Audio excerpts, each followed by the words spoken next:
শুভ সকাল আমার সকল দর্শক বন্ধুদেরকে আমার চ্যানেলে সবাইকে স্বাগত জানিয়ে আজকে আবারও একটা নতুন ব্লগ শেয়ার করছি। এখন সকাল 6টা আর এখন থেকেই তোমাদেরকে সাথে নিয়ে আমার আজকের ব্লগটা শুরু করছি আমার বাপের বাড়ি থেকে। সকালে এখানকার পরিবেশটা দেখানোর চেষ্টা করছি। তো আমাদের বাড়িতে অনেক সকাল থেকেই সূর্যের আলো পড়ে, একেবারে সূর্য উদয় থেকে সূর্যাস্ত পর্যন্ত আলো পাওয়া যায়। আর সকাল আর বিকেলের রোদটাই শুধু ভালো লাগে। গরমকালের দুপুরের কথা কি বলবো, খুবই রোদ্রের তাপ, কিন্তু যেহেতু হাওয়া থাকে তাই বেশি একটা অসুবিধা হয় না। আর গরু ছাগল হাঁস এগুলোই সবই আমাদের তো গ্রামের বাড়িতে পশুপালন প্রায় সব বাড়িতেই দেখা যায়, এটা তোমরা সবাই জানো। তো এটা আমাদেরই পুকুর, আমি যেখানে দাঁড়িয়ে রয়েছি তার এপাশেও একটা পুকুর রয়েছে, এরকম ছোট বড় 7টির মতো পুকুর রয়েছে, পারলে তোমাদেরকে দেখাবো। এখন পুকুরের জল প্রায় শুকিয়ে যাচ্ছে, বর্ষাকালে পুকুরগুলো সব জলে ভরা থাকে আর কদিন পরেই সব পুকুরে জলসেচ করা হবে। তারপর বর্ষাকালে জল ভরলে তারপর মাছ ছাড়া হবে। আর আমরা এই পুকুরেই ধোয়া কাচা করি। জানো তো বন্ধুরা, আমাদের বাড়িতে সাবমার্শাল বসানো হয়েছিল, কিন্তু কারেন্টের লো ভোল্টেজ থাকা অবস্থায় মোটর চালানো হয়েছিল, তার জন্য মাটির নিচে থাকা তার মোটর এগুলো সবই নষ্ট হয়ে গেছে। তারপর আর সারানো হয়নি, তবে সারাবে। এরকম আমাদের গ্রামে অনেকেরই হয়েছে এটা। তো একটা মেশিনের সাহায্যে এগুলো সবই একসাথেই সারানো হবে। টিউবওয়েল বসালে জলটা ভালো নাও উঠতে পারে, তার জন্য এই সাবমার্শাল বসিয়েছিল। আর এটার জলটা পানীয় হিসেবে খুবই ভালো। তো যাই হোক, এই মুরগির বাচ্চাগুলো মা বাড়িতে ডিম বসিয়েছিল, বাড়ির মুরগির ডিমের বাচ্চা এগুলো। তো কটা বাচ্চা বাইরে খাঁচাটা থেকে বাইরে বেরিয়ে গেছে, আর এদের বাইরে ছেড়ে দিলে কাক বিড়াল বাচ্চাগুলোকে খেয়ে নেবে। আর এখানে বন বিড়াল রয়েছে, কিন্তু ওরা দিনের বেলা আসে না, রাত্রের বেলা ওরা আসে। তো তারপর দেখো এই ছাগলটার 4টে বাচ্চা হয়েছে, 3টি বাচ্চা মেয়ে ছেলে আর 1টি বাচ্চা মেয়ে। তো বাচ্চাগুলো কি সুন্দর খেলা করছে, তাই না? তো আমাদের বাড়িতে অনেকটা ঘাসের জমি থাকার কারণে এদের জন্য আলাদা করে ঘাস কেটে দেওয়া লাগে না, জমিতে বেঁধে রাখলেই খাবারের জোগাড় এদের হয়ে যায়। তবে বেশি ছাগল পোষা হয় না, মা বাবা সময় দিতে পারে না তার জন্য। তো এগুলো বড় হয়ে গেলে আবার বিক্রি করে দেবে। আর আমাদের উঠোনের ঘাসগুলোকে যতবারই পরিষ্কার করা হয় না কেন, ঘাস মারা ওষুধ দিয়ে ঘাসগুলোকে মেরে ফেলা হয়, ততবার আবারও নতুন করে ঘাস জন্মায়। এই কয়দিন আগে বাড়িতে ধান উঠলো, তখন উঠোন পরিষ্কার করা হয়েছিল, কিন্তু এই দেখো আবারও ঘাসে ভরে গেছে। তবে একেবারে খারাপ লাগে না, দেখতে বেশ ভালোই লাগে, ঝাড় দিতে অসুবিধা হয়। তো এই আর কি। ইনি হলেন আমার মাসিরা কিন্তু গতকাল সন্ধ্যার দিকে এসছে। মাসি এখানে আনাজ কুটছে, আর মাসি ছাড়া আরো অনেকে আমাদের বাড়িতে এসছে, সবাইকে দেখাবো। তো তোমরা ভিডিওটা দেখতে থাকো। আর এখানে উনুন ধরিয়ে ভাত বসানো হয়েছে, আর এই যে ঘুঁটে আর কাঠ দিয়েই মা সারা বছর রান্না করে। তো বাড়ির গরুর গোবর দিয়ে এই ঘুঁটে বানানো। আমিও কিন্তু এই ঘুঁটে অনেক বানিয়েছি বিয়ের আগে, তোমাদেরকে এর আগের একটা ব্লগে বলেছিলাম। তো আমার বাবা রান্নাঘরে বসে জল খাচ্ছিল, আর আমার বাবা কিন্তু জলটা নিয়ম মেনেই খায় আর কি। তো আমি ছোটবেলা থেকেই দেখছি। আমি এখানে বসিয়েছি চা, আমার চা করার দায়িত্ব পড়েছে। চাটা গ্যাসেই করা হয়, উনুনে করা হয় না, কিছু কিছু রান্না গ্যাসেই করা হয়। তো তো এখানে কচুরমুখী আর আলু ধুয়ে এনেছে আমার মা। এগুলো কিন্তু বাড়ির কচুরমুখী আর আলু। তো মা রান্না করছে, আজকে নিরামিষ রান্নাই হবে। তো তারপর আমি চা বানিয়ে চাটা কাপে ঢেলে ফেললাম। সবার জন্য চাটা ঢালিনি, সবাই এখানে নেই। আর এদিকে আমার ভাইজি সকাল সকাল রান্না বান্না শুরু করে দিয়েছে। একে দেখে আমার ছোটবেলার কথা মনে পড়ে যাচ্ছে। কত না খেলেছি এই খেলায়, রান্নাবাটি খেলেনি এরকম মেয়ে হয়তো পাওয়া যায় না। তো এর সাথে পরিচয় করিয়ে দিই, এ হলো আমার মাসির নাতনি। আর এই যে আমার বোন ব্রাশ করছে। তারপর সোনা বাবা ঘুম থেকে উঠে ওর মাম্মামের কোলে চোখ ডলছে, রোদ্রের জন্য ভালো করে তাকাতেও পাচ্ছিল না। তো এখন আমি সোনা বাবাকে ব্রাশ করিয়ে দিচ্ছি। ব্রাশ করার সময় টুথপেস্ট খাওয়ার অভ্যাসটা ওর এখনো গেল না, অবশ্য ওরই টুথপেস্ট এটা। তো তারপর ব্রাশ টাশ করে ফ্রেশ হয়ে সোনা বাবা খেয়ে খেলা শুরু করে দিয়েছে। ওর খেলার ট্রেনগুলো আমি সাথে করে নিয়ে এসেছিলাম। তো ওর বাবা বাগান থেকে এই আদাগুলো এনেছে, এগুলোকে পরিষ্কার করছে। আদার গায়ে যে মাটিগুলো রয়েছে সেগুলোকেই পরিষ্কার করছিল। আর আমার বোন আর এই যে দিদিটা মাসির সঙ্গে এসছে আর কি, ওরা সিদ্ধ আলু কচুরমুখীগুলোকে ছাড়াচ্ছিল।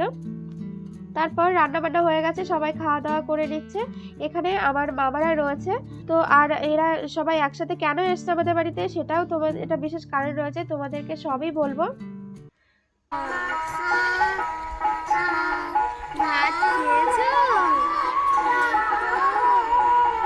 তোমার মা এসেছে, তোমাকে খুঁজছে।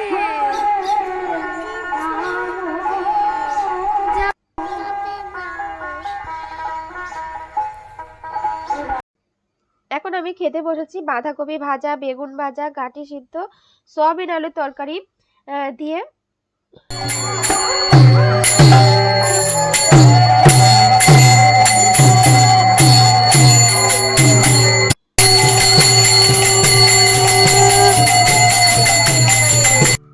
এবার তোমাদেরকে বলি কেন মামা মাসিরা আমাদের বাড়ি এসছে।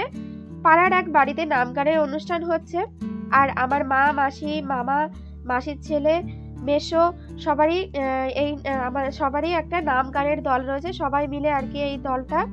তো আর এখানে ওরা গান করবে, তার জন্যই অষ্টসখীরা এদেরকে নিতে এসছে, তো আসরে নিয়ে যাওয়ার জন্য। তো আমাদের বাড়ি থেকেই বন্দনা করে অনুষ্ঠান বাড়িতে যাবে।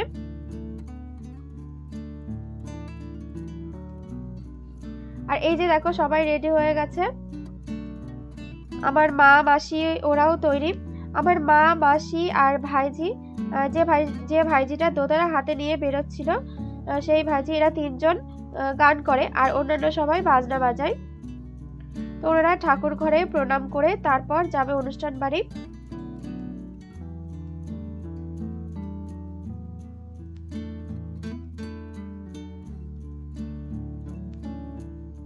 আমিও যাব, তার জন্য রেডি হয়ে গেছি। লাল পেরে একটা শাড়ি পরে নিয়েছি। আর এখন সকাল 10টার মতো বাজে, পুরোপুরি বাজেনি। 10টা থেকে মাদের গান, আরো 3টি দলের গান হচ্ছে। তো অষ্টম প্রহরের নামযজ্ঞ হচ্ছে। মাদের এই 3বার গানের টাইম পড়েছে, প্রত্যেক দলের 2 ঘন্টা করে সময়। তো অষ্টম প্রহর মানে একদিন এক রাত। তো আমার বোনও আমার সাথে যাচ্ছে, আমরা সবাই গান শুনতে যাচ্ছি। তারপর গান শুনে বাড়ি চলে যাচ্ছি। ওখানে গিয়ে আর ভিডিও করিনি, তবে তোমাদের সন্ধ্যাবেলায় মায়েদের গান শোনাবো। আর আমরা মাঠ দিয়ে যাচ্ছি, মাঠে তো এখন শুকনো, আর মাঠ দিয়ে গেলে তাড়াতাড়ি যেতে পারবো, তার জন্য। তো সোনা বাবা ওর দাদুর কোলে বেশ মজা করেই যাচ্ছিল। আর এখন দুপুর হয়ে গেছে, তাই একটু বেশি রোদ্দুর ছিল। আর তোমরা সামনে যে বিল্ডিংটা দেখতে পাচ্ছ ওটা হলো ফ্লাড সেন্টার। বন্যা বা ভূমিকম্প বা প্রাকৃতিক বিপর্যয়ের সময় এখানে আমরা আশ্রয় নিই। আর তার সামনে রয়েছে প্রাইমারি স্কুল, আমার বাবা ওই স্কুলের টিচার। আর তারপরে আমাদের বাড়ি। তো আমরা বাড়ি চলে এসেছি। আর সন্ধ্যাবেলায় আবার মায়েদের গান রয়েছে। তো আমরা রেডি হয়ে গেছি সবাই। তার আগে আমি মায়েদের একটা ভিডিও করে নিচ্ছি। তো আমার মায়েরা ভাবছে আমি ছবি তুলছি, তার জন্য এরকম ভাবে দাঁড়িয়েছিল। তো ওরা এখনো বুঝতে পারছে না আমি ভিডিও করছিলাম, তো তার জন্য এরকম পোজ দিচ্ছিল। তো চলো মায়েদের গান শোনাই তোমাদেরকে, তোমরা গান শুনতে থাকো। কৃষ্ণ হরে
তারপর প্রসাদ নেব। তো আমরা কিন্তু বাড়ি গিয়ে তারপর আবার প্রসাদ নিতে এসেছি, অনেকটা দেরি করে এসেছি।